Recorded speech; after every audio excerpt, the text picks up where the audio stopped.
Q World, Marlin Blakeney here. Welcome. Hope you guys are having a safe and convenient and busy day today. Today we have a very special guest and a good friend of mine and ex-coach of mine from Kansas University. He has been at 3 Big Ten championships. He's a 2 Big Ten Legends Division champion and 1 Big Ten East Division championship. He's 2 times Big Ten Coach of the Year and also the winningest, the winningest Michigan State football coach in history. We have the man, the myth, the legend, Coach Mark Dantonio. How's it going, Coach? Good. Great to see you, Marlin. I got my Jayhawk little blue on today. Oh, I love it. I love it. Representing. Go green, by the way. Go to green. Coach, I was really excited to have you on, and I know you've been busy, and also with this year with everything going on, so I really appreciate you taking the time and coming in and talk to us. Q-World definitely would love to hear how you do, and I'm sure some of the Michigan State fans would love to hear how things are going right now. So let's start off real brief and talk about a little of your drive and what made you want to be a football coach. I saw that you started playing D-back at South Carolina University for the Gamecock. Yeah, I go way back, my football, it's because I just retired, it's the first August I haven't had football playing or coaching since the 2nd grade. So it'll be a little bit of a change. So it's a little bit strange and different, but it's a change. But I've been blessed as I've gone through this journey to play for some great people, and then also have some great people play for me, and then also be at a place where they're good head coaches and things like that, because it is a journey, Marlon, I coached for 41 years, in college. So along that way, I've had guys like, I guess my coaching tree goes back, and you can sort of say, well, there's Woody Hayes is in that tree somewhere because I've worked for a guy who worked for him.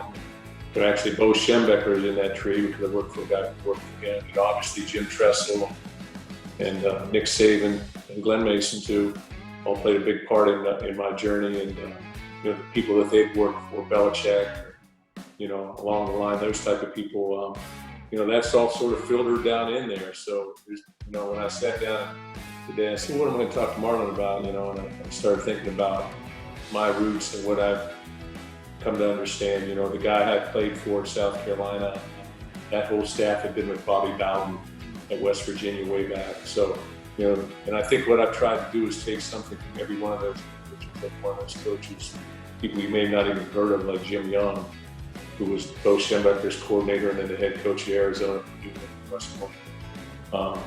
or Earl Bruce or Jim Tressel or Nick Saban, certainly, those type of people, and then try and build on those things. As I went through this whole thing, I tried to make sure that never tried to get ahead of myself, just let things sort of come to me. And in the process there, I was an assistant coach at 1AA place, and I was a graduate assistant, sort of an apprentice type thing for 4 or 5 years. Coached in Butler County out in Kansas, the JC, and then I was at Akron and Youngstown State. Got my master's at OU and was at Purdue along the way, and Ohio State along the way. So all those type of things were sort of apprentice type things where I was sort of a lower level coach. Then got the opportunity at Akron and Youngstown State, and then on to Kansas for 4 years, where I met you, highly recruited guy. Right guy, that's right, guy out. Very highly recruited. And then on to Michigan State and down to Ohio State, and then I became a head coach, coordinator, and then a head coach. We won a national championship. I remember sitting there, and all of a sudden it sort of snapped that, hey, I might be a head coach. Right. I become a head coach. It sort of hit me like, so I started thinking a little bit more in terms of, hey, what's the next step? I went to the University of Cincinnati, then Michigan State for 13 years, which when I looked at everything, at this point now, I was the 9th oldest coach in America. What? I didn't know that. Seriously? Yeah. You're young though. Yeah.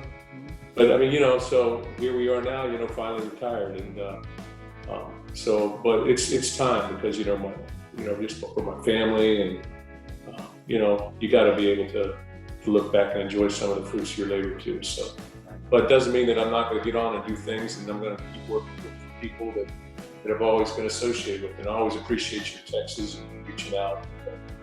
But coaching is very, it's sort of, you have that ripple effect, sort of an impactful type profession.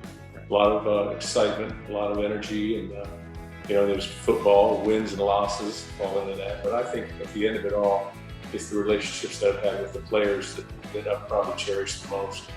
When I sit down and I say, okay, what do I miss right now in the retirement segment? I miss the players, I miss the coaches, and then I miss the game. All the other stuff I don't miss. I got Comes along with it, but I really think the first thing I miss is the players, having to interact with them and being a part of their lives and watching them grow. Because when you come in as a freshman, right, and then you see a guy as a senior, and then you see him 20 years later, like I'm seeing you, or 30 years later, there's change and there's growth, and you watch that and you figure out that maybe there's something just like when I became a coach. Farther on down the line, there's things that I took from every one of those people that I was surrounding myself with, to try and be a better person. Mm-hmm. So, Coach, a lot of people obviously be watching this, and there's some specific questions I'd love to ask you, Sure. more detailed than your process, because I agree with you. I agree life is a journey, and a lot of people think they have control, but you really don't have control. Talk about these processes, because I'm sure a lot of the steps that you made were some that you were happy you made, and some of them were just steps you just took to buy time, or maybe just processes you just had to go through. Talk about how you sustain those and work through those different situations. Yeah, when you're in the coaching profession, things happen very, very quickly sometimes for you. And I can just tell you, literally I was coaching at Youngstown State. We were undefeated. And the guy literally tapped me on my shoulder, Len Mason. Hey, you want to come work at KU? And it changed like that. When I was the defensive coordinator at Ohio State, very happy there with Coach Tressel, and went for an interview to the University of Cincinnati on a Friday, right, and on Sunday night I took the job. Wow. The life flipped. Yeah. When I was at the University of Cincinnati, we played a game on Friday, and I sort of put them off for a while, Michigan State for a little bit, until I finished our season, until I would feel comfortable talking to them. Didn't really want to leave, but knew that I would impact more people at more of a national level. But literally interviewed on Saturday night, the game, and on Sunday afternoon I took the job, and I was up there on Monday. Wow. So, your life sort of goes like very, very quickly. Along the way, when I was a graduate assistant, things like that, it was a little slower when things would happen. But, things change pretty quickly. Yeah. Even when I decided to retire, I sort of labored back and forth with what do I do? How do I do this? Do I? But inevitably, I sort of felt like unless you can have a vision for what you're going to do 3-4 years down the road, which, like I said, I'm 64. So that vision is narrowing, and if you're having trouble trying to come to grips with what should I do, this is not a profession, because you have to, because you're getting every single day, part of your day really relates to the job. You're getting calls at night, you're getting calls during the day, you're getting, and it's just all encompassing, whether it's the football end of it, recruiting end of it, the human resource end of it, your coaches and players, or your administration. It's just, you're very much involved. Right. In every aspect, I get it. For the coaches out there that are, some that may be, graduating, going to be GAs now, or are GAs right now, and expecting or hoping to be, hopefully one day be a, head coach at a school like Michigan State. As far as your process, there's one thing before I say that. There's just a couple things that I appreciated with you. I think it's hard to do, as I've learned as I got older, but to lead is very hard, but to lead and then also explain different things to where your players or your partners your coaches can all understand your division and your direction. I think that's very, very difficult, because everybody consumes information differently. And I thought as a D-back playing for you, like when you explain different coverages or how to play, or even how to stand and how to backpedal, it just made things a lot simpler because I could understand how you related to me. What would you say to those guys out there trying to, get to your level, or at least do what you do? Yeah, I think that you got to break it down. I think football per se is made up of different techniques. And in those techniques, there's always a stance, alignment, key eye control, and then there are your responsibilities. You can go as in depth as you want in every one of those areas. But at the end of the day, your technique that you play makes up the coverage or the front or the run fit that you have. And you drill those over and over so they become muscle memory. Because you got to be able to play on habit out there. I also think that, again, you go back to what I've tried to do is develop relationships with our players. Basic 5 goals that we had at Michigan State and Cincinnati when I was a head coach really comes from a combination of Coach Saban, combination of high level of trust. But you got to have relationships with young people and with the people that you're working with. You have to share a common goal, a common dream that unites everybody so that they can go together like this and not fragment, not move against the grain. That's difficult to do, but you got to form relationships. That's got to be based on commitment and honesty and communication. You got to be able to communicate with people. So that was number one. Number two, and I'm living the life of it, is football's going to end for you someday, and when it ends, there's a big hole. Right. You felt that hole.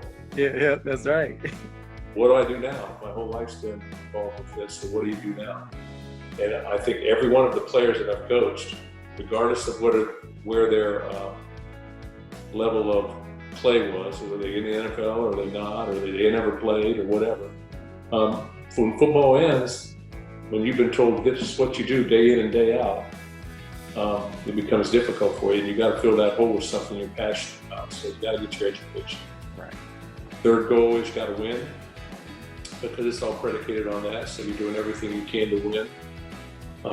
Fourth goal that we've always used is you got to make a difference in people's lives. You got to choose to be a light. You have a lot of opportunity to step out and make things better for other people. So we've tried to do that. I've tried to do that all along. And then the last goal that you need to understand is you got to do the work. Right. There's a work element in this. I believe that football probably is the most difficult game to play in its entirety because of all the different things, special teams. You got 4, 5, 6 special teams. You got defense and offense. You got multiple people coming in and out. You got multiple things. It's become much more complicated game, even though you still got to get the muscle memory. Over the years, it's become Zoom meetings now. Right, exactly. Other things you've got, so, but it's become a more complicated game. But at the end of the day, the guy who catches the ball the best, the guy who tackles the best, blocks the best, runs the best, they usually make the plays. Right, true. But you got to be able to do the work, and then condition factor and all the different things, working through injuries and things of that nature. Yeah. So that's what we've tried to do along the way, and that's worked for us. We've had some great years. We've had some tough years where, you lose a game tight. So, it's the inches that make the difference. So if you're going to keep saying it's the inches that make the difference, then you need to coach the inches. Mm-hmm. You need to make sure you understand that, you're out there in a corner, your inside foot's back, not your outside foot. You need to take a 6-inch step. It is a 6-inch step. Sure. But you have to train yourself accordingly across the spectrum and all these different things. So that's what we've tried to do, and it's worked well. I'm gonna guess and say this, but I think a lot of your success is to the fact that you evolved. I feel like you've constantly, even when you were coaching with us in the time period you were coaching at Kansas, I felt like even your teachings evolved to make things quicker, make the reads easier, to make them, all these different things. Over my freshman year all the way to my senior year, I felt like even our way we backpedaled, we used to backpedal and do the chop, straight foot. And then we did sidestep, to come back on the ball. So, but you gave us the freedom to kind of play. And then I remember the one word, clue. I still remember that. So we used to always have the clue and then just react. You're a product of who you've been around. I remember the Dallas Cowboys won the Super Bowl and, went down to we went down to visit the Cowboys, you know, and Jimmy Johnson's walking through the hallway, sort of patting his head, saying, "Hey, you like ball?" But so you look at that kind of stuff with Dave Wannstedt, the coordinator, you know, so we used a lot of what they were doing, and we brought that back with us. Fooling the guy was one of the things, and so you just try and, you know, find things over the course of time that are good for you and make sense, and make it easier for players. I think that's what we try to do. Right. But it's important. I can't emphasize enough. If you're a young coach out there, and I know there's a lot of them out there now, it's older. Yeah. But you got to care about people. You got to invest in people, because they have to understand you have their best interests at heart. And if they do, they will go through a wall for you. And if they don't, they'll shut it down at some point. And it works both ways. The coach has to feel that way in the player. And so if you can find that happy medium, not that there won't be problems, but if you can find that and understand and work towards that, I think that you can be successful. With your process too, what I really enjoy, and I think people need to, I try to repeat this throughout my my conversations with different people that come on, but your success over time, is it just the persistence? Because you went to Cincinnati, and I'm not gonna lie, that last year in Cincinnati, I was like, they're gonna go undefeated up in here. You guys were balling, like it was real. You guys are the real deal, like out of nowhere, because Cincinnati traditionally didn't have such a great football team school. So what was that like? I mean, talk to me about that and how that worked. Well, you know, I was 47 years old. I became a head coach, and hired a group of people around me that believed in the same thing, and on we went. And you know, the first year I think we went to a bowl game. The second year it was a down year. And the third year we were a lot better, and beat Rutgers when they were undefeated. But you know, we were a 7-5 team in the end, but we played pretty well, especially down the stretch. Right. And I knew that we had a good young football team coming back, actually. Right. Sort of, you know, one of the things is tough when you leave. It's tough. Very difficult for me to leave. But well, like you said, you have those relationships you build with the players, right? Yeah. You're right, the relationships. But you know, I just rolled up my sleeve and started doing the things that I've seen other people do along the way. But I was firmly committed to those 5 goals we'd already talked about, and going in the same direction. And so sometimes you got to be a little bit of a taskmaster. Other times you got to be a psychologist. Other times you got to be a little bit of a therapist. Right. True. I think as a coach, I mean, you're hitting. Sometimes you got to be like a commander. Right. You know, you're hitting every single aspect of life, and that's why I go back and I talk about football. And really, I've been blessed to be where I'm at. And talk about the guys, the young coaches out there, and people out there. It's to be in one place for 13 years is unheard of these days. Yeah, true. No doubt. You've got 30 Division I coaches right now. I think more than half have been at their place of residence since 2016. So you half of them, you know, there's a lot of turnover these days, which is sort of unfortunate, but it happens. What I was going to ask you about, which I think is very important, especially again for the coaches, the idea that what I'm hearing from you is the overall terms of what you've worked with and the different areas you've joined and teams you went to. You were never actively pursuing, like you weren't pursuing like, I got to be head coach next year, I got to be this and that. You were kind of letting it evolve. And for what in the perfect situation, the way things have worked out, I believe that you can't control life. You got to let your work and your path evolve to be what it's supposed to be. Is that kind of the outlook that you've had? Because obviously you got to where you probably far above and beyond than you thought you probably would be, or maybe you did it. Yeah, you're exactly right. I sort of let it come to me. I did inquire about Cincinnati, but really didn't at Michigan State. They sort of come to me. Same thing when I left Michigan State the first time to Ohio State. You know, I just was a firm believer in that you've got to be happy where you're at. If you're going to get everything you've got to be happy with that. The best of your ability, and you've got to try and work the status quo. And good things will happen. But it's really who have you been around? That's what kind of work have you done for them at that point in time? I think those are the things that are most important, probably, in terms of when you, just like any other profession, do a good job, there's going to be opportunities. Right. That's what's happening. So would you recommend if a GA gets called and says he can work with someone like a Nick Saban, that's one that you don't question. You just pack up that day and run out there, right? Or yep. You get up and work for those type of people. Those change your lives. Having been around, and I look back at my coaching tree like that when we started talking about this. And I've been very, I would say, blessed, because it's some of the things that have happened. Just it's sort of bizarre how things go along. I met Nick Saban when I was at Youngstown State one time, social function, and the next thing you know, he's hiring me, Michigan State, after the KU thing. Wow. And that was just on a chance meeting. Right. So, but I think when you're around good people, and if you're around people who've had great success, there's sort of a blueprint for that.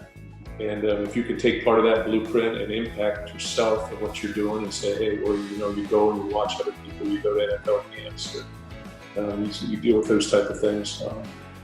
It all comes back to it. Right. Yeah, I agree, Coach. So let's talk about the athletes now. We got, it's a whole new generation. In the 90s, we didn't have cell phones. We barely had computers. So let's talk about the athlete as far as the evolution of the athlete. It's totally different. They have a lot more access to things outside world. Talk about what it is like to recruit and to also coach athletes as you've been through your tenure. Well, I think it's changed even more greatly in this last 6 months because of what we're going through. And all of a sudden, Zoom and virtual things and things like that have become the norm for young people looking to where they're going to go to school and stuff like that. I think eventually they'll get on campus, make some decisions based on that too. But I think that things are accelerated. Now you still, like I said, I'm still coaching in last January, and I'm going into schools and they're saying, hey, we got to go see this kid. He's a 2022 guy. Right. I'm doing the math. I'm saying, I'm going to be 66 when he comes in. 71 if he redshirts. Right. You got to have a vision going forward. So, those type of things. But I do think that it's a very accelerated process. I do also think there's not as many people playing football. So when you have a high achiever, they stick out even more. I do think that there's a lot going on in the high school game because everything goes up and down, in terms of the complexity or the coaching aspect of it. So, but there's a lot of people doing other things other than just coaching. They may have a job here and then coach. They may not be in the school. So it's a different environment, different setting. But I still think that it's a very unique profession. And I still think it's a very, even though everybody knows about it, you just ask them, they got the armchair quarterbacks. And, hey, how many people have actually played it and been in the suit? True. A whole different deal. Even from when you played to now, it's a different deal. But things have accelerated, I do remember Bruce, I was a GA for Ohio State, Bruce, the head coach. Right. He starts talking about video. We're going from a film, the film 16. Yeah, we did. I'm dating myself to VHS. Right. That was big. Are complaining about the quality of it. He stops and says, hey, listen, there's going to come a time when you're going to hit buttons and everything's going to come up. All the first downs, all the second downs, all the, And I just found that to be pretty crazy when he said, wow, how did that even? Right. Right. This is back in the 80s. And then he also said, hey, if you got a little extra money, which I had none, put it out on a company called Nike, N-I-K-E. It's going to be good. So those are the type of things that I remember, Right, that's awesome. So things have changed drastically, and they will continue to change.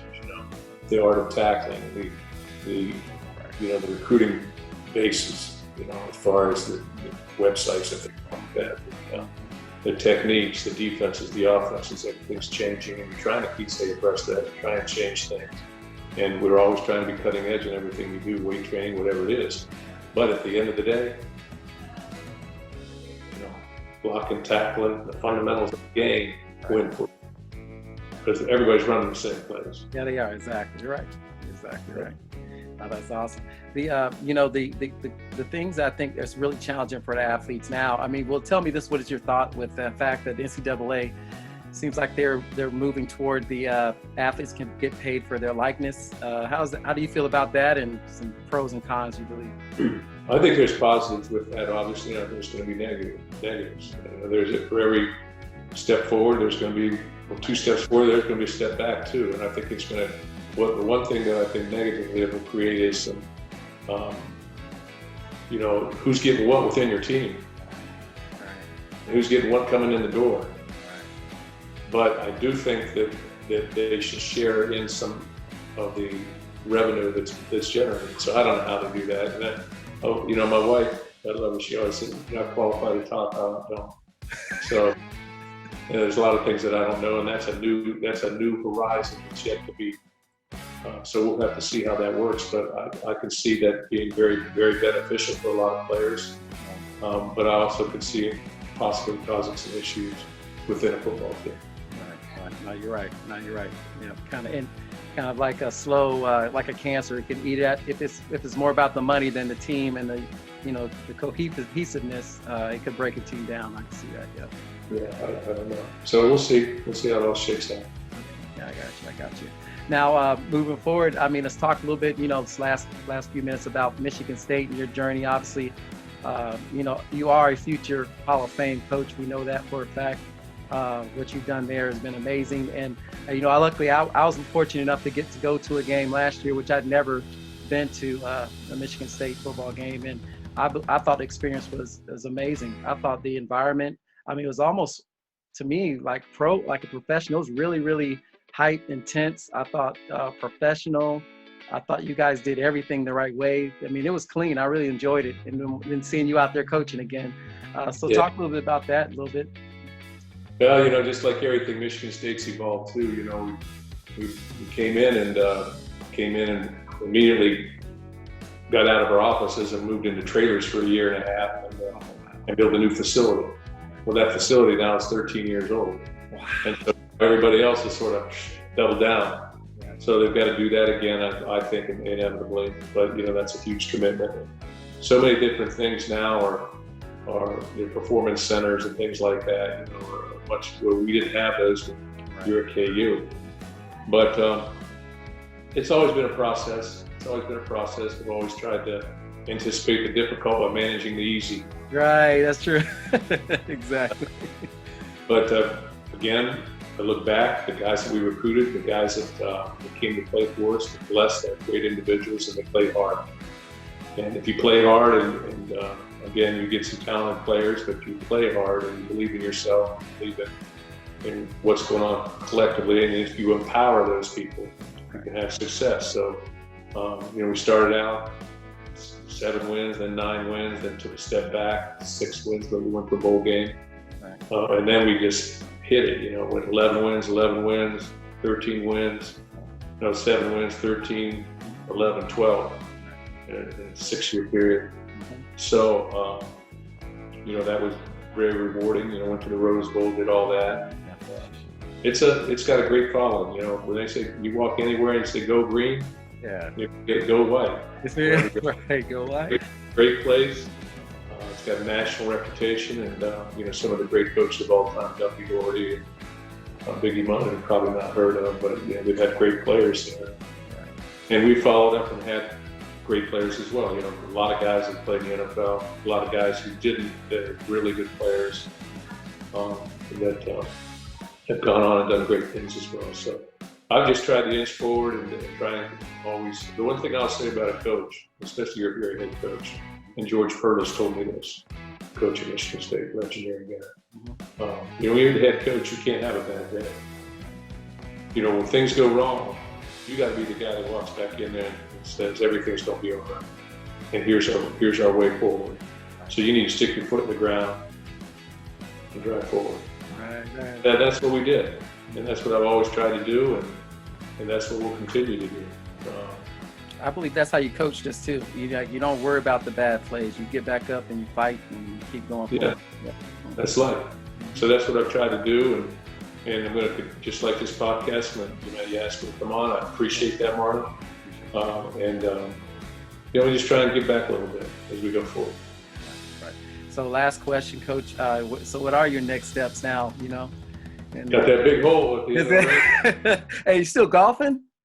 I am golfing. I'm still golfing, trying to golf. Well, that's golf. Or, when he became a head coach, I golfed about once a year. Yeah, that's true. Good point. I got a quick story before you get off, because I remember you used to invite us to the house back in the day. And we'd come over there, and you took us out in your backyard, and we had a big field out in the back. And I remember that's the first time I ever had a golf club in my hand. It's like, 20 or something like that. And out of all the D-backs, I was the only one that hit the ball the first time. I remember how Kwame Lassiter, who's passed now, how he picked up. He became a great golfer. He became a guy that was on the golf course all the time when he played for the Cardinals. That's exactly right. No, you're exactly right. But it's good times. I've had a great my there's always going to be down moments in it where there's a struggle here, a struggle there, but my family's been involved in it. My girls now are 27 and 25. Wow. So they were just being born when I was at KU. So, my wife has endured a lot with this coaching profession a lot of times. So it's time now to sort of step back and watch others and maybe give back. So what am I going to do? I'll need a football fix this fall. Yeah, it's true. Doesn't look like they're going to play. This is crazy. They may not play, Coach. I mean, it may be at home. Could you imagine? It's unprecedented. Yeah. So it's hard to, when you sit there in this day and age, with what's going on and everything, and you say, hey, you need to get your face in the V of the neck. Right. You're tight with them, and you need to engage. How do you do that right now? I don't know. Right. But so there's a lot of things they got to work through, but I do think football will survive this. It's just when. And so what I'll do is I'm going to just take it slow and get involved in some different things, possibly, and also get a little football fix, do little things like that. That's awesome. What happens? But I'm not making any decisions. I haven't even been retired for 3 months. Yeah, that's good point. It feels like a year. Yeah, try here. Well, before you go out, this is what's sad to me. Like, so say I was a junior in high school right now. Junior high school, I'm average to mid-average season last year. I could have done better, but I didn't really get to do well. And then this year's my senior year, the big year where I'm gonna make my statement, and I may not get a chance to play. That is devastating. Right? Devastating. Yeah. Yeah, that's crazy. And I think that what you're going to see is you're going to see a lot of guys who blossom late. Right. True. Come out and play well. And I can just give you, we've had good football teams, and I give you player after player along the way. Kirk Cousins is a top place to go. They weren't highly recruited at all. And, they're still playing in the NFL on their contracts. I'll give you other guys who were recruited heavily, and they are playing too. But, it's how you bring your players along, it's how you develop. There's so much growth between an 18-year-old kid and a 22-year-old kid. True. You go from a teenager to a grown man almost. So what you do in that 4 or 5 years is important. If you have great people that care about you, good things are possible. Right. I agree. Well, Coach, I know you got a lot going on. I could ask you questions. Not so much. Now you got duties around the house, baby. Go do some chores. Yeah. It's great seeing you. Thanks for staying in touch. Thanks for coming to a game a couple years ago and taking your time to be a part of this. And I always remember Marlin Blakeney all the way through. And your family's doing well. Yeah, everybody's doing good. 2 boys, and they're all basketball. I actually told them if they want to play football, they could play. But I said you gotta love that game. So they love basketball, so that's all they play, which I just go and watch and support that. Yeah. Well, you take care of yourself, and I'll see you around, all right? Hey, Coach, go green. Appreciate you. Go away.